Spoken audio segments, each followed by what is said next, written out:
Interventor em Brasília apresenta relatório e acusa a PM de dar espaço para os crimes do último dia 8. Presidente Lula reúne governadores e diz que a democracia é inegociável. Mulher do ex-presidente Bolsonaro volta ao país menos de um mês depois de ficar nos Estados Unidos. Juros rotativos do cartão de crédito batem novo recorde e passam dos 400%. Israel faz novo ataque arrasador aos palestinos que moram na faixa de Gaza. Mundo faz homenagens e lamenta 6 milhões de vítimas israelenses do Holocausto da Segunda Grande Guerra. Dupla brasileira festeja título inédito para o país do torneio de tênis Australian Open. E para os animais suportarem melhor o verão intenso no Rio de Janeiro, Bioparque serve picolés com sabores bem exóticos. A partir de agora, no Jornal das 22.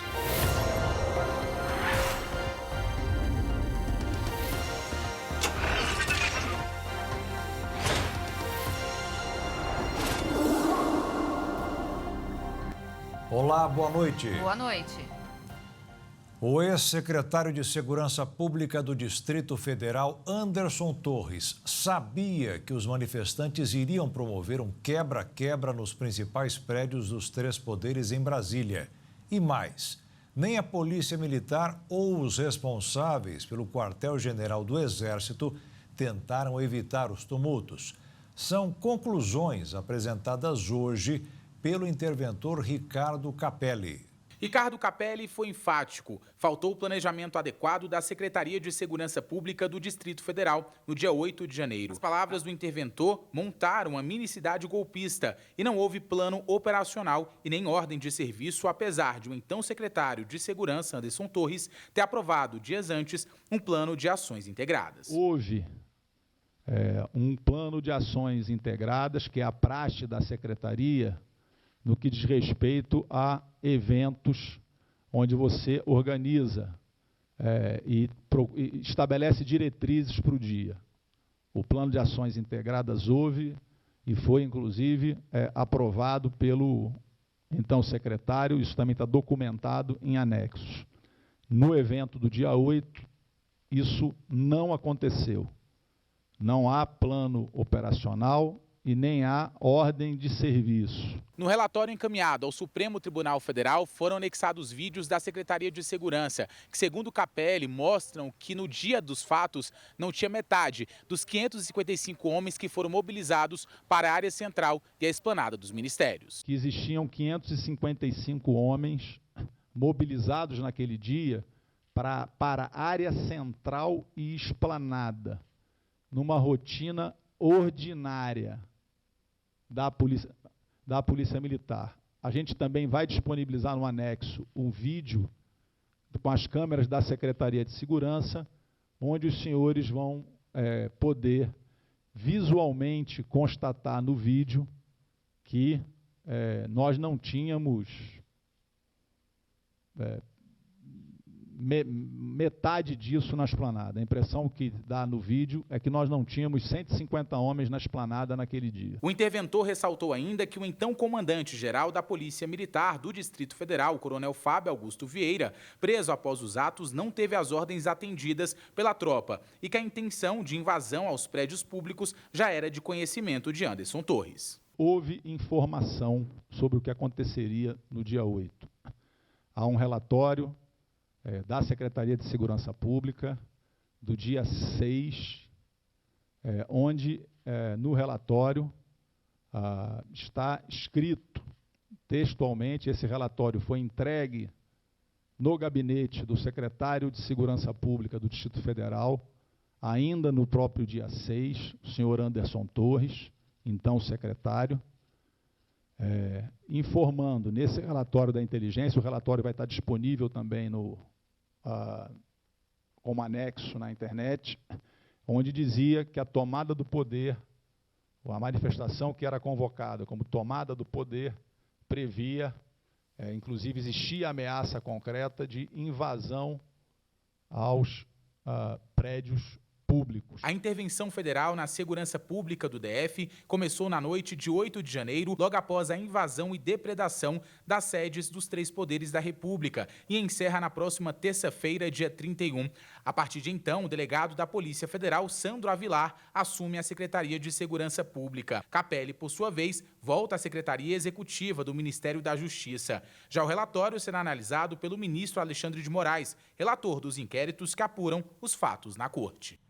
A Procuradoria-Geral da República apresentou nesta sexta-feira mais 150 denúncias contra pessoas suspeitas de participar dos atos do dia 8 de janeiro em Brasília, que foram encaminhadas ao Supremo Tribunal Federal. Caberá ao plenário do STF decidir se aceita e transforma os acusados em réus. Foi a 5ª remessa de denúncias contra golpistas apresentadas pela PGR. Ao todo já foram encaminhadas 254. Ainda não foi marcada a data para o julgamento. A Polícia Federal deflagrou hoje a 3ª fase da Operação Lesa Pátria, que tem como objetivo identificar pessoas que participaram, financiaram ou fomentaram os atos praticados no dia 8 de janeiro, que resultaram na invasão e no vandalismo das sedes dos 3 poderes em Brasília.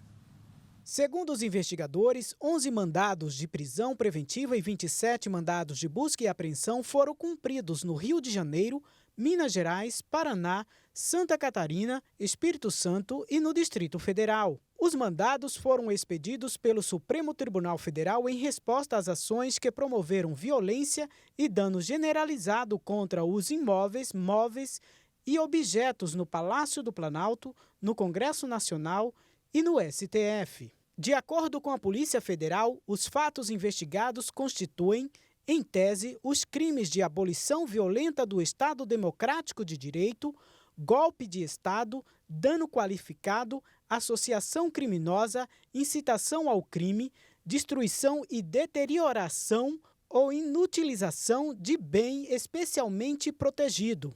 A Polícia Federal informou que a Operação Lesa Pátria passou a ser permanente, com atualizações periódicas acerca do número de mandados judiciais expedidos, pessoas capturadas e foragidas. A PF acrescentou ainda que abriu um canal de denúncia para identificar pessoas que participaram, financiaram ou fomentaram os atos do dia 8 de janeiro. As denúncias podem ser enviadas para o e-mail denuncia8janeiro@pf.gov.br. A ex-primeira-dama Michele Bolsonaro desembarcou no aeroporto de Brasília depois de quase um mês nos Estados Unidos. Já o ex-presidente Jair Bolsonaro segue em Orlando sem data de volta definida.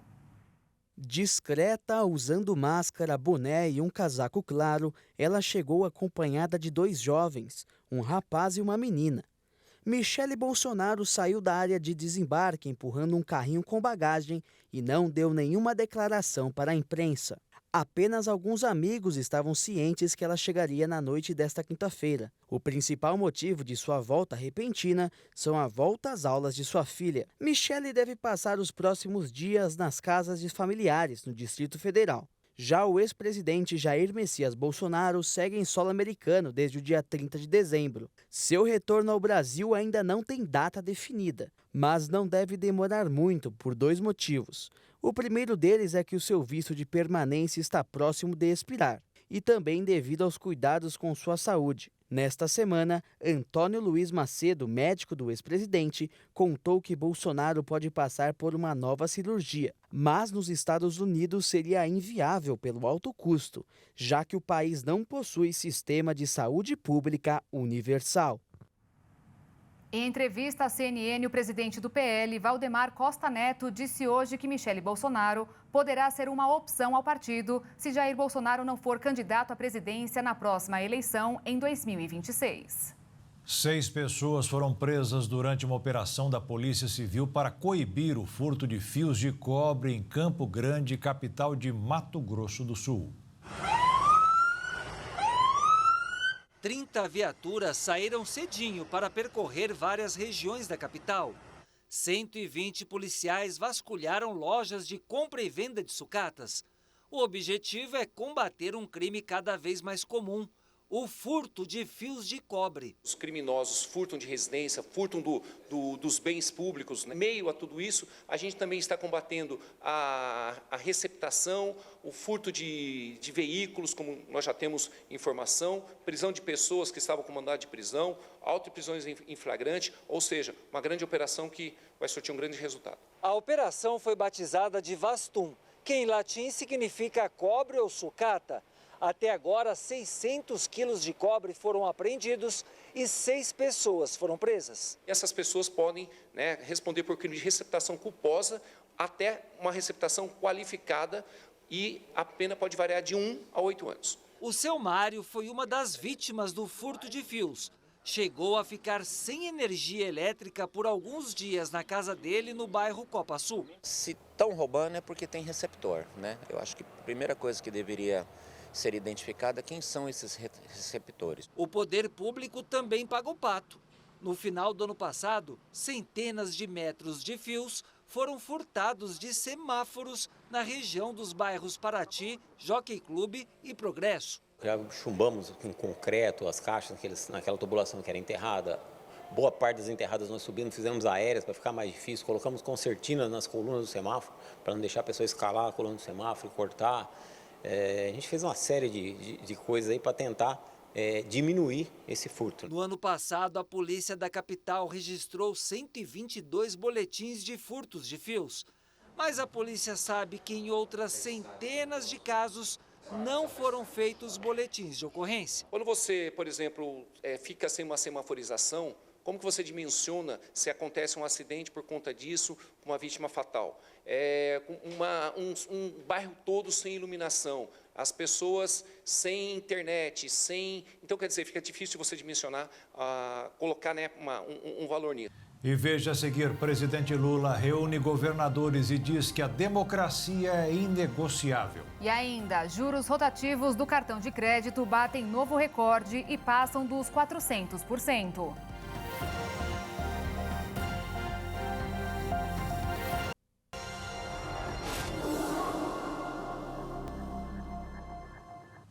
O presidente Lula assinou hoje com os 27 governadores dos estados e do Distrito Federal um manifesto em defesa da democracia. Segundo o presidente, o assunto é inegociável. Todos concordaram em assumir um compromisso com a estabilidade social e institucional do país.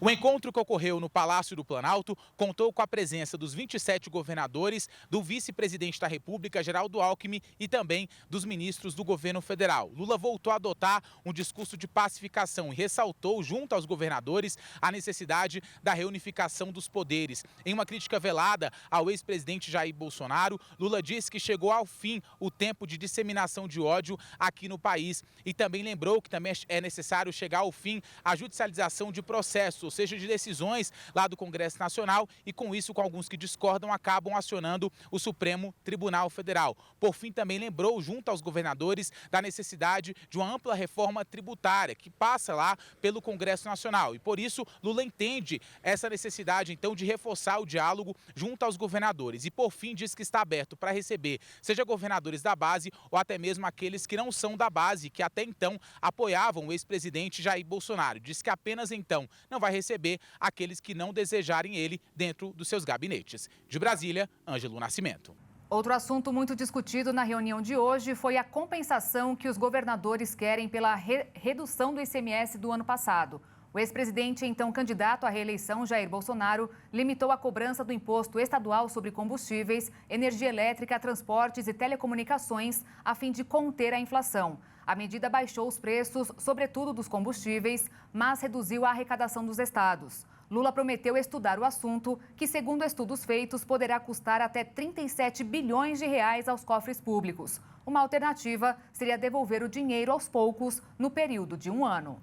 Uma pesquisa mostrou uma variação de até 30% no preço do gás de cozinha na capital sul-mato-grossense. Por isso, a dica para todos os brasileiros, como sempre, é pesquisar bastante antes da compra. A chama azul mostra que o gás ainda está cheio. Para o alívio da Cristina, é que na casa dela vivem 9 pessoas. O gás é uma das maiores preocupações. O sustento da família é a renda do marido, que é serralheiro, e também de um auxílio que a dona de casa recebe, que mal dão para sustentar todo mundo. Olha, aqui o gasto é bem grande, porque tem os 2 bebês, eu tenho as crianças, então não pode deixar faltar. O item básico, arroz, feijão, óleo, sal, açúcar, esses negócios a gente não deixa faltar nunca, né? Aí a carne que a gente tem reduzido, né? Geralmente compra uma carne, faz com mandioca, faz com batata, para poder dar uma diminuída no valor, né? Final do mês. Geralmente o meu gás mesmo, ele dura entre 17 e 18 dias com uso normal. Quando economiza um pouco, dá uns 22, 23. Depende do uso, das coisas que eu faço. Com uma família grande, a Cristina foi atrás e ganhou o gás da CUFA, Central Única das Favelas. Só que eles utilizam 2 botijões de gás no mês. Ganha um e paga outro. Mesmo assim, fica caro. Já peguei 4, então eu tenho mais um ainda para pegar. É o que tem dado tipo uma aliviada desde o ano passado, né? Foi durante o ano inteiro e agora eu tenho só mais um. De um mês para o outro eu consigo passar com 2 botijão, né? Eu uso um e deixo sempre um reserva, porque às vezes acaba de madrugada, a gente não tem como pegar, né? Então sempre tem que ter um. Aí quando o dinheiro não tem, você tem que ficar cuidando, ficar monitorando ali para ver se consegue um dinheiro para comprar, para não ficar sem. A Cristina e o marido têm até um jeitinho quando querem fazer bolo, pão ou algo que exija um gasto maior do gás de cozinha. Quando está no vermelho, a gente tem que ir para o gás. Aí quando está no verde, que está mais barato um pouco, a gente usa mais o forno, o elétrico. É que aqui em casa, tipo, com 9 pessoas, eu tenho que cozinhar arroz, feijão, o básico, né? A mistura. E para você inventar um pouco, vai fazer uma lasanha, esses negócios, não dá para ficar fazendo, porque daí o gasto é mais, né? É maior, você usa o forno. Então tem que ser o simples, o básico, e sobressaindo em algumas coisas, né? Feijão mesmo eu cozinho tudo de uma vez, coloco na geladeira para poder temperar só, para usar pouco. Mas, apesar do valor ser alto para a família da Cristina, uma pesquisa divulgada pelo Procon Municipal informou que o preço do gás de cozinha de 13 quilos apresentou uma variação de até 30% menor. Conseguimos monitorar 25 estabelecimentos, um número considerável, e identificamos que teve uma redução. Comparado de março de 22 a janeiro de 23, nós achávamos um gás a 105, encontramos o menor preço a R$100. O maior preço encontramos a 135 em março de 22. Em janeiro de 23 agora encontramos a 130. Então um preço médio de R$110 na capital. O subsecretário ainda orienta que os consumidores façam pesquisas antes de comprar. Sempre orientamos que o consumidor ele tem que pesquisar, né? E levar em consideração o seguinte, pesquisar na região que mora. Porque às vezes o cara mora numa região, um exemplo, lá no Pedro Oceano. Aí o cara acha um botijão de gás aqui no centro mais barato, mas o deslocamento que ele vai ter para vir buscar esse botijão, o combustível já não vai compensar. A não ser que ele já esteja com o botijão dentro do seu carro, né? Que também não é muito orientado ficar transportando um botijão ali dentro. Mas se ele estiver na rota, aí sim fazer a busca do menor preço, mas assim, sempre dentro da sua região. Então o Procon sempre orienta, pesquise. O programa Auxílio Gás continuará durante o governo Lula. O benefício voltará a ser pago no dia 13 de fevereiro, de forma bimestral. Desde o fim de 2021 até dezembro do ano passado, as pessoas usavam dinheiro para comprar um botijão de 13 quilos. Agora o valor a ser pago é de 100% do custo médio do botijão de mesmo peso. As transferências serão realizadas por meio da conta da Caixa dos titulares e seguirão o calendário do Bolsa Família. Fechando mais uma semana no mercado financeiro, os investidores repercutiram os dados da inflação e do Produto Interno Bruto dos Estados Unidos, de olho em eventuais indicações sobre os juros do país. Com isso, o dólar fechou em alta nesta sexta-feira, 0,72%, cotado em R$ 5,11 na venda. E a Bolsa de Valores fechou em queda de 1,63% aos 112.316 pontos. 2 indicadores divulgados hoje mostraram piora na expectativa em relação à economia. Segundo a Fundação Getúlio Vargas, os empresários da indústria começaram o ano com uma pequena baixa na previsão para o setor. E a Confederação Nacional do Comércio revelou que, no caso dos varejistas, a queda das previsões este mês foi de 3,6%, atingindo o nível mais baixo desde abril do ano passado. O governo fechou o ano passado com as contas no azul. O saldo positivo de 54 bilhões e 100 milhões de reais foi o melhor resultado dos últimos 9 anos. O que mais ajudou foi o aumento na arrecadação de impostos. Mas nestas contas que são da Previdência Social, do Tesouro e do Banco Central, não está incluído o pagamento dos juros da dívida. Mas este resultado positivo, segundo os analistas, dificilmente conseguirá ser repetido este ano. E quem precisa pegar dinheiro emprestado está pagando cada vez mais, já que os juros do rotativo do cartão de crédito passaram dos 400% ao ano. Por outro lado, de acordo com o Banco Central, a taxa média do cheque especial baixou. Os brasileiros que fizeram uso do rotativo do cartão de crédito em 2022 viram a taxa média de juros da modalidade disparar 61,9 pontos percentuais e fechar dezembro em 409,3% ao ano. Segundo o Banco Central, esse foi o maior patamar desde agosto de 2017. Com isso, um consumidor que cair no rotativo com uma dívida no valor de R$1.000, por exemplo, terá que desembolsar R$ 4.093 para quitar o saldo devedor com a instituição financeira após um ano. O levantamento do Banco Central mostrou ainda variação de 4 pontos percentuais das taxas cobradas no cheque especial ao longo de 2022. No mês de dezembro, as modalidades seguiram caminhos opostos. Enquanto os juros do cheque especial recuaram 1,6 ponto percentual, de 133,5% para 131,9% ao ano, a taxa média cobrada pelo rotativo do cartão avançou 13,9 pontos percentuais, de 395,4% para 409,3% ao ano.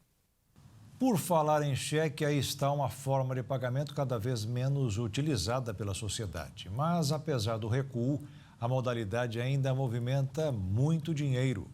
Em muitas lojas, o aviso está colado na parede: não aceitamos cheques. É a expressão clara de que, a cada dia, os antigos talões vêm perdendo força no mercado. Para a Federação dos Bancos, o fenômeno é explicado pelo avanço dos meios digitais, como o Internet Banking e aplicativos. O cheque ele foi um instrumento de pagamento importante até o início dos anos 2000, quando nós tivemos a primeira modernização dos meios de pagamento, que foi a TED, foi implementada no ano de 2002. Então, a partir dali, nós começamos a observar uma queda contínua na utilização do cheque. Nas ruas, uma breve enquete confirma a atual escassez do velho meio de pagamento. Só vi minha avó usar, nunca usei. Não, nunca usei. Eu acho que é pior que fazer Pix. Não. Caiu em desuso também, né, o cheque. É difícil, né, você ver as pessoas usando. E acho que as pessoas têm mais medo também. Transferência. Eu nunca precisei de cheque eu acho bem desnecessário.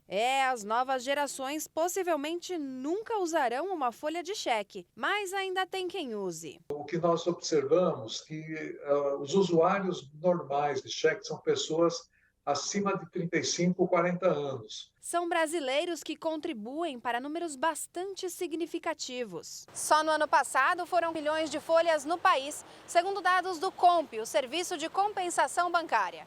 Esse número é muito abaixo do registrado no início da série histórica pela Febraban em 1995, quando foi de 3 bilhões de cheques no país. Mesmo com essa redução, o volume financeiro movimentado continua estável. Foram mais de 666 bilhões de reais em 2022. Como isso é possível? O especialista explica. Nós temos, em muitas localidades, por exemplo, uma internet que não funciona muito bem. Então, como para você utilizar meios digitais, você necessita de uma comunicação via internet estável e rápida. Então, nessas localidades um pouco mais distantes, a gente vê que existe ainda preferência pelo cheque à vista dessa dificuldade tecnológica. Mas também nós temos ainda muitos comerciantes que preferem utilizar o cheque. A grande questão é se esse volume vai continuar o mesmo nos próximos anos, diante de tantas outras formas de pagamento proporcionadas pela tecnologia: cartões de débito e crédito físicos e virtuais, transferências bancárias tarifadas e o famoso Pix, sem tarifa, que tornou-se o queridinho dos brasileiros. Conforme nós tivermos aqui os outros meios eletrônicos de pagamento ganhando mais abrangência no território nacional, daí talvez a gente consiga ter uma redução, mas isso ainda de médio a longo prazo, não é tão próximo assim. Pouco mais de 20 anos é o tempo estimado pela Febraban. Depois disso, pode-se dizer que o cheque poderá tornar-se objeto de museu, talvez um item sobre o qual os mais jovens nunca ouvirão falar. E a seguir, Israel faz novo ataque arrasador aos palestinos que moram na faixa de Gaza. E também, mundo faz homenagens e lamenta 6 milhões de vítimas israelenses no Holocausto da Segunda Grande Guerra.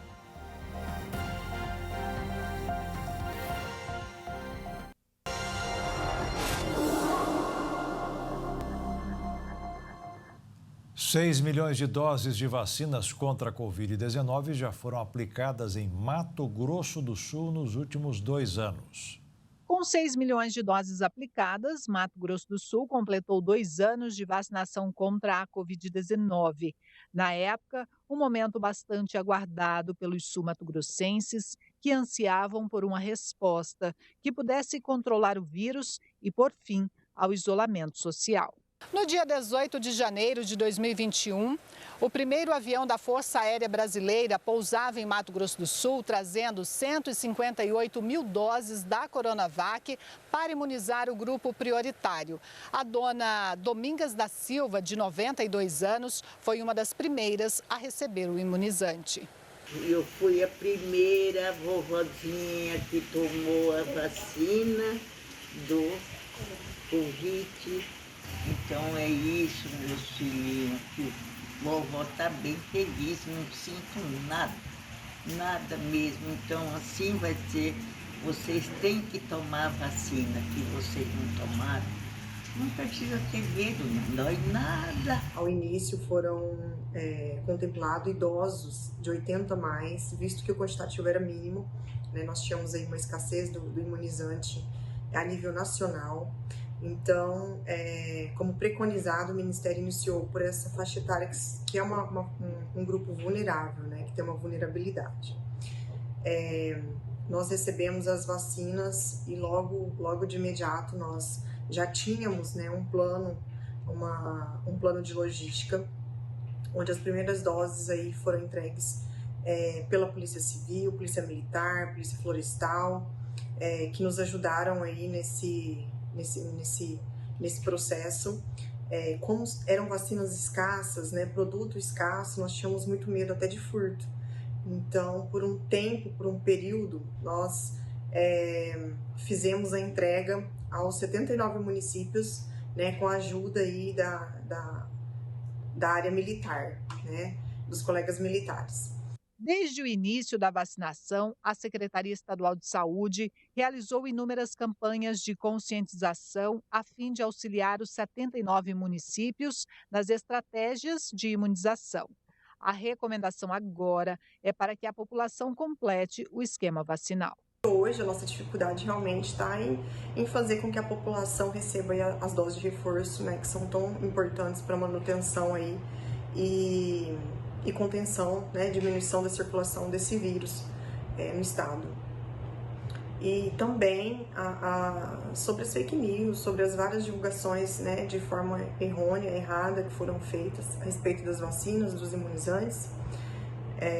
A gente tem trabalhado muito contra isso, né, em especial para as vacinas aí das crianças, né, que nós temos também uma baixa adesão, né, e a gente pede aí para que realmente as pessoas, os pais, tenham uma sensibilidade e confiança nas vacinas. Nós nunca tivemos dúvidas das nossas vacinas, né, e como nós começamos a ter aí com essa questão mesmo de politização, né, então eu acho que cabe a nós pensarmos que nós conseguimos eliminar e até erradicar a questão da poliomielite, do sarampo, né, e que hoje bate aí a nossa porta. Então, que os pais tenham aí a consciência de que nós temos imunizantes muito bons, né, que são seguros e que são ofertados de forma gratuita para toda a população. A FDA, agência reguladora dos Estados Unidos, suspendeu a autorização do anticorpo imunoclonal para a Covid-19 fabricado pela AstraZeneca Evusheld. Os dados mostraram que o medicamento não neutraliza as subvariantes do coronavírus, que correspondem por mais de 90% das amostras no país norte-americano. A BQ.1, BQ.1.1, XBB e XBB.1.5, que sozinha representa metade dos casos. Nos Estados Unidos, o Evusheld tinha um aval para o uso como profilaxia pré-exposição, ou seja, preventivo. Já no Brasil, a Anvisa aprovou em fevereiro do ano passado com a mesma indicação. Mas a combinação de anticorpos não consegue neutralizar as sublinhagens mais recentes da Ômicron, que hoje é prevalente no país. O estado de São Paulo identificou o primeiro caso de febre amarela desde 2020. De acordo com o documento da Secretaria Estadual, o registrado foi dia 23 de janeiro, no município de Vargem Grande do Sul. O homem de 73 anos, não vacinado, teve o exame identificado por meio da metodologia RT-PCR. Nos últimos dias de 2022, ele apresentou febre, mal-estar e variação na cor da urina e foi atendido em uma unidade de pronto atendimento, onde apresentou piora, com episódios de icterícia e confusão mental. A Secretaria de Saúde paulista defende a intensificação da vacinação contra a doença, disponível a partir dos 9 meses de idade. Os conflitos na faixa de Gaza aumentaram nos últimos dias. Um ataque israelense deixou 10 palestinos mortos, desencadeando protestos na região e ameaças de retaliação por parte dos grupos Hamas e Jihad Islâmica. Em resposta, hoje um homem não identificado abriu fogo perto de uma sinagoga em Jerusalém e deixou 7 pessoas mortas. O ataque na Cisjordânia aconteceu após a incursão israelense. De acordo com a ONU, não há essa quantidade de mortes em uma operação israelense na região desde que os registros começaram em 2005. Outro motivo de irritação do povo é o ataque aéreo de Tel Aviv às instalações na faixa de Gaza, incluindo uma fábrica subterrânea do Hamas. Nos dias anteriores, o exército de Israel realizou pelo menos 2 rodadas de bombardeios aéreos como resposta ao disparo de foguetes do enclave palestino. Já no dia de hoje, um atirador não identificado abriu fogo perto de uma sinagoga em Jerusalém e matou ao menos 7 pessoas antes de ser morto pela polícia israelense. Além dos mortos, outras 3 pessoas ficaram feridas em Jerusalém, de acordo com o Serviço de Resgate israelense. O ataque desafia o novo governo de Israel e deixa dúvidas sobre a visita do secretário de Estado dos Estados Unidos, Antony Blinken. As mortes não foram reivindicadas por nenhuma organização radical até o momento.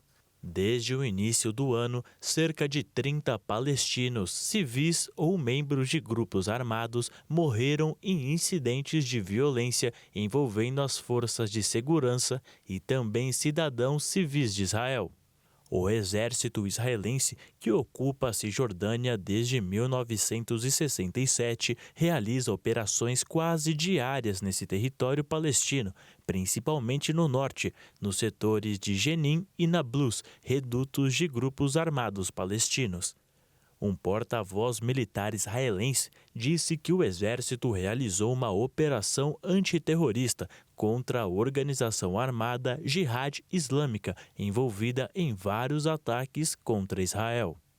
Todos os anos, o dia 27 de janeiro é celebrado o Dia Internacional da Lembrança do Holocausto. A data definida pela Assembleia Geral das Nações Unidas faz referência à liberação do campo de concentração e extermínio nazista alemão. Durante a Segunda Guerra Mundial, o regime nazista e seus colaboradores assassinaram cerca de 6 milhões de judeus, entre homens, mulheres e crianças. Durante a Segunda Guerra Mundial, o regime nazista e seus colaboradores assassinaram cerca de 6 milhões de judeus, entre homens, mulheres e crianças. Esse foi um programa continental de destruição de todas as comunidades judaicas que fossem encontradas. E para que jamais esqueçamos da importância do respeito às diferenças, principalmente religiosa, o dia de hoje começou com homenagens em diversas regiões do mundo. Na Alemanha, uma cerimônia que contou com a presença de toda a elite política do país foi realizada no começo da tarde.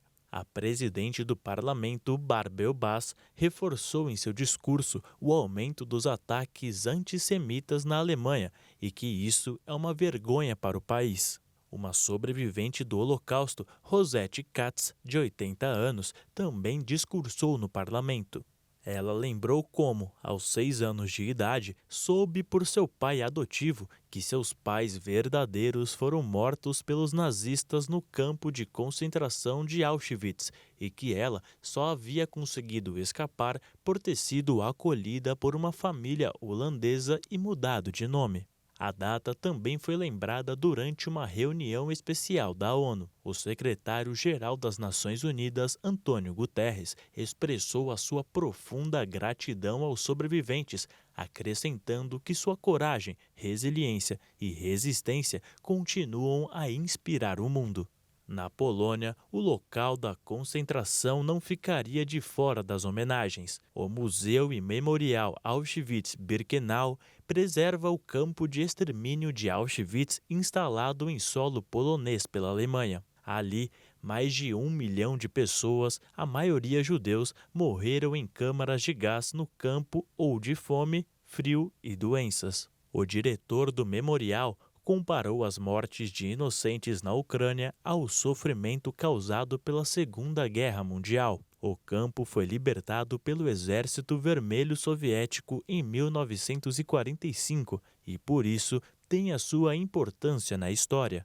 Mas, por conta do conflito no leste europeu, a Rússia não foi convidada a participar da campanha de homenagens deste ano. Mesmo não sendo convidado, o país se organizou internamente para realizar o memorando. O rabino-chefe da Rússia, Berel Lazar, pediu paz em todos os lugares para sempre marcar o dia da lembrança do Holocausto. Segundo Lazar, a lição do Holocausto é que precisamos e devemos encontrar algum tipo de solução. Mas não é o que parece pelo lado do presidente russo. Isso porque, durante uma reunião com os rabinos-chefes, Putin acusou a Ucrânia de cometer crimes neonazistas. O discurso é usado pelo Kremlin para justificar sua ofensiva militar.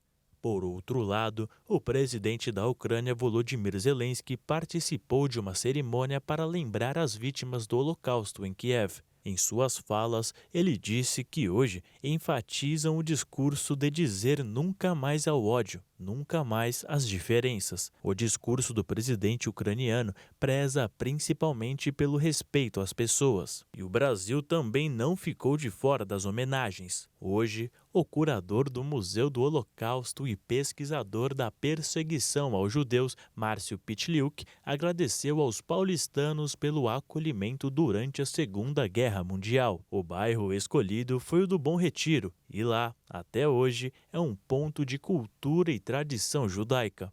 A lembrança anual do acontecimento é para que a população internacional jamais esqueça o que foi aquele evento e, principalmente, garantirem que não haja outro Holocausto. E veja a seguir, dupla brasileira festeja título inédito para o país do torneio de tênis Australian Open. E ainda, para os animais suportarem melhor o verão intenso no Rio de Janeiro, Bioparque serve picolés com sabores bem exóticos.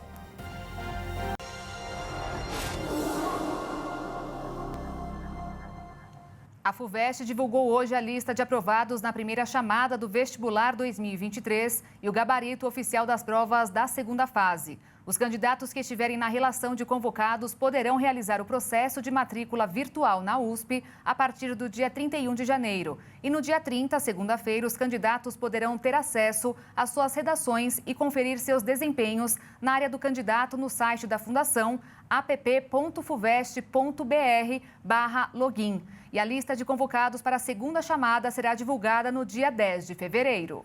E vamos agora falar de outro assunto, esporte, né, Bia? Exatamente. Os dois tenistas brasileiros, Luísa Stefani e Rafa Matos, fizeram história no Australian Open.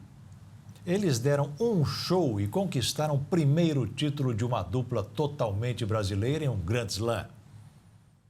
Em um duelo de gerações, no Australian Open, os brasileiros Luísa Stefani e Rafa Matos se saíram melhor e conseguiram se impor diante dos experientes indianos Sania Mirza e Rohan Bopanna. Eles venceram a final de duplas mistas em 2-0, parciais 7-6 e 6-2. Foi o primeiro título de uma dupla totalmente brasileira em um Grand Slam. Também é o 6º título do Brasil em duplas mistas em Majors. E somando todas as conquistas em duplas mistas, masculinas e femininas, o Brasil agora tem 22 títulos de Grand Slams. Não foi nada fácil, já que os dois tenistas jogaram pela primeira vez como dupla neste ano em torneio entre países. Eles tiveram 7 vitórias e nenhuma derrota. Um recente estudo mostrou que realizar movimentos curtos e intensos, como subir escadas, podem melhorar a saúde e aumentar a expectativa de vida.